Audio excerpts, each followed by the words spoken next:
Се уште не е потпишан договорот помеѓу Министерството за здравство и градски паркинзи Скопје за паметен паркинг на клинички. Директорот на предпријатието во телефонски разговор за Алфа не кажа детали околу договорот, колку би била цената и до кога би се реализирал проектот со нови рампи и нови паркинг места. Од синдикатот на клинички пак бараат итна средба со министерот Алију.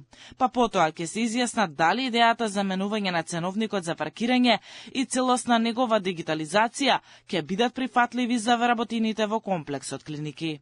Бара митна средба во понеделник со министерот Азир Алију. Според наши информации, не било дообјаснето во целост како ќе функционира паркингот. После состанокот ќе го кажеме нашиот став како синдикат на клинички. Цената за паркирање на скопските клиники неверојатно ќе поскапи, но пациентите ќе плаќаат помалку од вработените.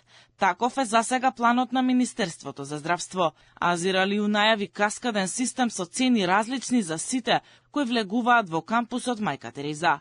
Според новиот проект се предвидува да не се градат нови двекатни гаражи, а да се реорганизира дворот на кругот околу клиниките, со што би се добиле двојно повеќе паркинг места.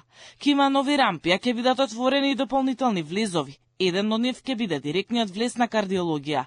Излезите од комплексот ќе бидат исти.